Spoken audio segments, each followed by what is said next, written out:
And here we are at the bottom of page 2 for 10.3 notes.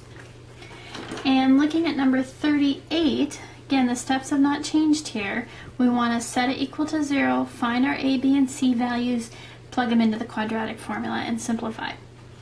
But I've picked some 3 that kind of move things along, kind of stretch you a little bit, give you different situations to react to, because that really demonstrates what you know, is when you can take a unfamiliar situation, something you've never seen before, and still be able to apply your knowledge to it.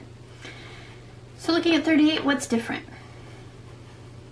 Well, there's only 2 terms, which means we're missing one of the pieces. In fact, we're missing the bx piece, the middle term, or the linear term.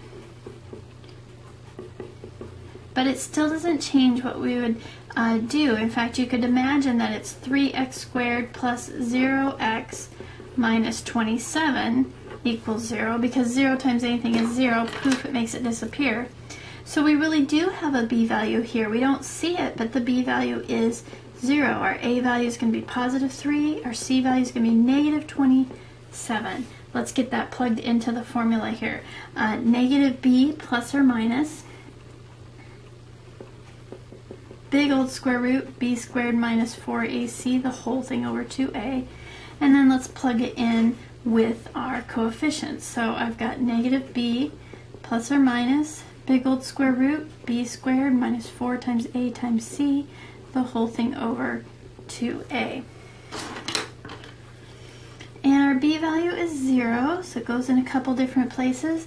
Our a value is 3, our c value is negative 27, and then our a value goes in one more time underneath. And starting to simplify, negative 0 is just 0, so that piece just completely falls out here, and I'm left with plus or minus big square root of 0, and I've got negative 4 times 3 times a negative 27. So the negative 4 times 3 gives me a negative 12, and then negative 12 times 7. Sorry about that. Opening my calculator here. A negative 12 times a negative 27 is going to give me a positive 324. So 0 plus 324 is just going to be 324, the whole thing over 6. And then this actually happens to be a perfect square. If you don't recognize it, this one's one of those ones that's a little higher up. It is 18 squared. If you don't recognize it, start breaking it down, plug it into your calculator maybe, and hit the square root button. Just see if it's a nice number. Don't assume that you're just done because it's unfamiliar to you. So this becomes plus or minus 18 over 6, which means we have 2 possible answers. Either it's positive 18 over 6, which is positive 3, or it's negative 18 over 6, which is negative 3. So our 2 answers are that x is equal to negative 3 or 3.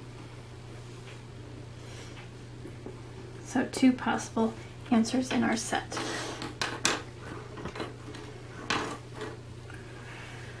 Okay, now I just wanted to pause for a moment, not pause the video, but I want to take a quick break from quadratic formula to re-look at this problem a couple different ways.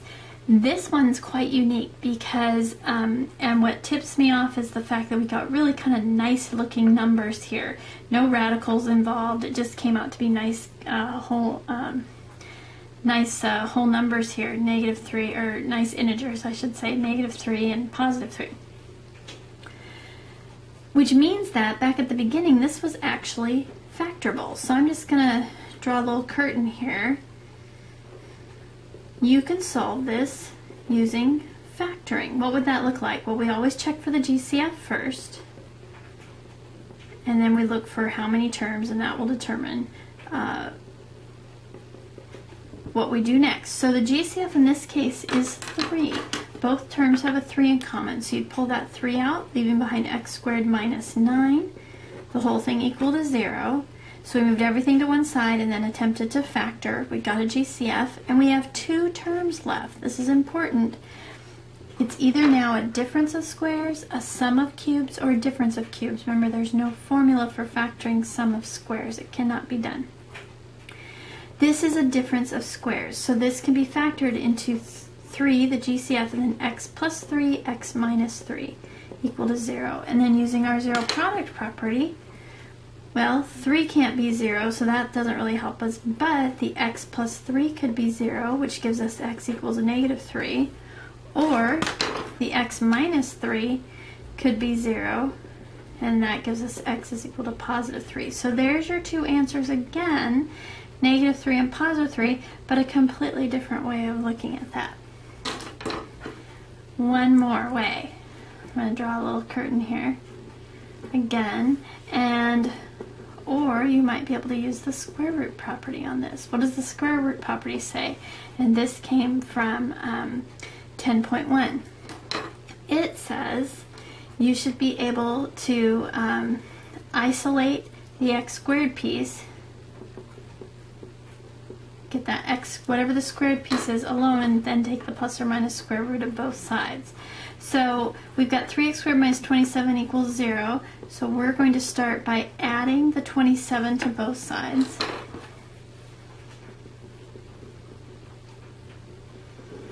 Leaving us with 3x squared is equal to 27. Not quite all by itself yet, so we need to divide by 3 on both sides. That gets us x squared all by itself. 27 divided by 3 is 9. Now the x squared piece is alone. We take the plus or minus square root of both sides, and square root of x squared just undoes that operation. You're left with plain old x. Plus or minus square root of 9. 9 is a perfect square, so you get the positive and the negative square root of 9. The square root of 9 is 3, so we look at positive 3 and negative 3 as our two answers. So you can get your answers in a variety of ways. The good news is, at this point, you no longer have to worry or choose. Quadratic formula will always work. But sometimes, knowing these others, keeping them in your back pocket, will make things quicker for you, maybe easier than quadratic formula. Let me show you an example of that. This one, number 44, what's different about this one? It's definitely not in standard form yet. It does not have the x squared, bx, and c piece. You've got something that's waiting to be FOILed, then the 15 has to be moved over before we're even close to having it set equal to 0. This one is actually primed and ready for square root property, where you take the plus or minus square root of both sides. What's in parentheses would be considered the x squared piece, and then from there you would get x by itself by solving. You'd have 4x minus 1 equals plus or minus square root of 15, and you'd go from there.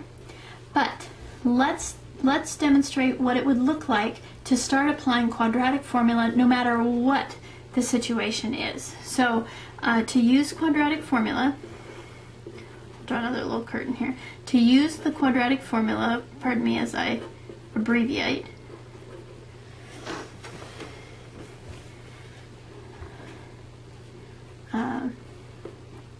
we're going to have to FOIL and then set the whole thing equal to 0 by moving that 15 to the other side. So 4x squared minus 1 quantity squared, when you FOIL that out, be careful, don't just apply the square to the two pieces. You've got that OI, that outside, outside, inside, inside, that still has to be a part of this. 4x, and I'm just realizing, I wonder if I moved the camera. Yeah, it's going pretty good. We'll just do that. There we go. Plenty of room now. When you FOIL it, you get 4x times 4x is 16x squared, minus 4x minus another 4x is minus 8x. For those of you that are wondering what I'm doing in my head, I'm doing the FOIL of 4x minus 1 times 4x minus 1, because that's what squared means. And then negative 1 times negative 1 is a positive 1. So there's the FOIL. Then we subtract 15 from both sides. We get 16x squared minus 8x minus 14 equals 0. Right here we have an opportunity to jump right into quadratic formula with a 16 for our a value, b value of negative 8, c value of negative 14. Now if you're like me, when the numbers start to get big, I get a little nervous because I start to rely on my calculator a lot, and if I make one little move, there's no way for me to kind of visually keep checking myself, because I just have to trust that I'm putting the numbers in right to my calculator. So one thing you can do is when you see that they're all even or they're all divisible by the same number, you could factor out, in this case, a 2. And you could make this 2 times 8x squared minus 4x minus 7 equals 0. Divide both sides by 2, and the right answer is just 0 again. So you would have our A value of 8, B value of -4, C value of -7. And those answers would get you, those numbers would get you to the right answer too. So I'm going to use the black ones, the original A, B, and C. But for those of you out there always looking for an easier, slicker, faster way, try the turquoise ones here where we took out a factor of 2, divided both sides by that factor of 2. A equals 8, B equals -4, C equals -7. You should get the exact same answer I'm about to get. I'm going to use the A equals 16, B equals 4, C equals -14.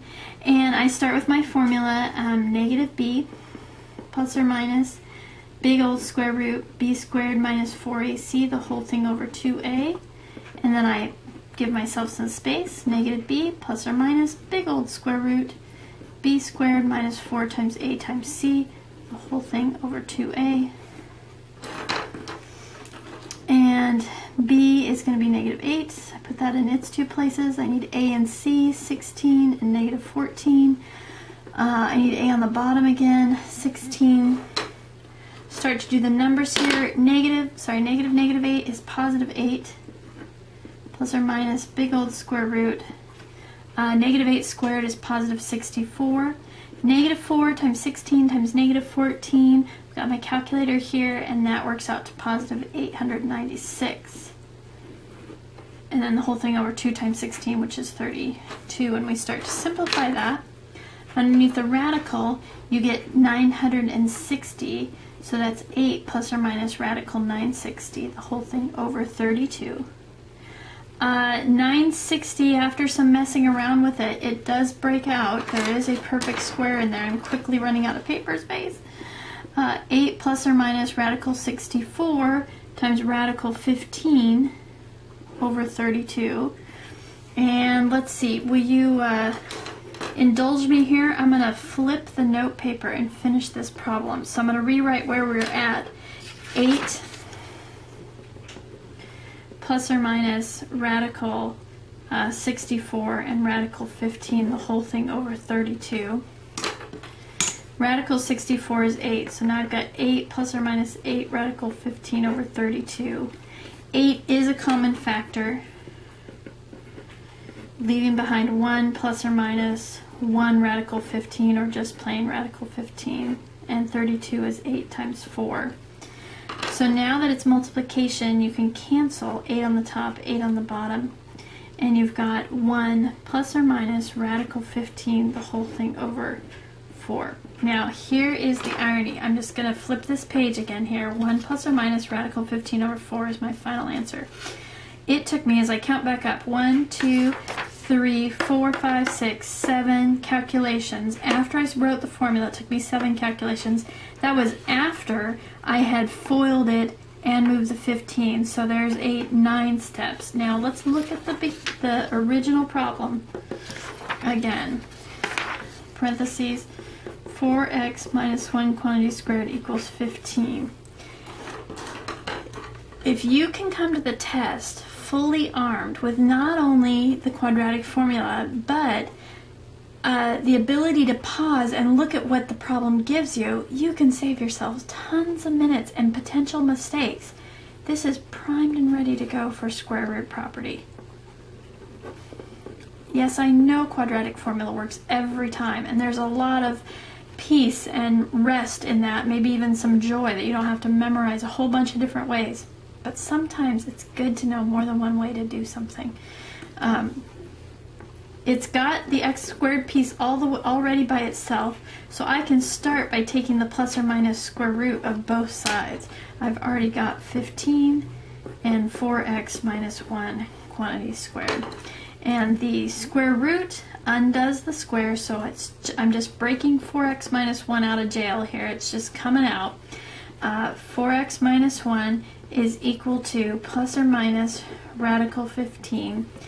Then I add 1 to both sides. 1 and radical 15 can't be combined. 1 is a regular rational number, radical 15 is an irrational.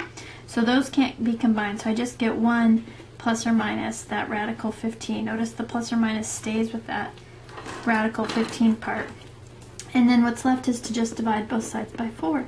And x is equal to 1 plus or minus radical 15 over 4. So in 1, 2, 3, 4 steps as opposed to 9, and really some of this I might have been able to do in my head too, of course, I can come up with the exact same answer that I had using quadratic formula. So it's a great way to check yourself too. I'm not saying that I want you to do one or the other on the test. You have your choice, but think it through, have a strategy. Okay, so back to the front page here. Number 30 is one for you to try. First of all though, talk it through with somebody.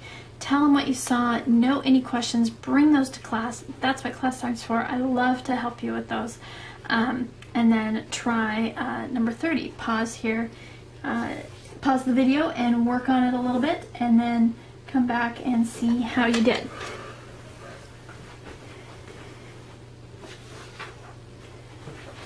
Actually, I'm going to let the video, you might want to just keep it running because I realized I didn't do this one in my notes. Oh wait, yes I did. Sorry, I spoke just a little bit too soon. So hopefully you pause the video. I'll put a little curtain here to keep it separate. And you should have gotten -3 plus or minus square root of 17, the whole thing over a positive 4. So that is your answers for x. 2 solutions there, -3 plus or minus radical 17 over 4.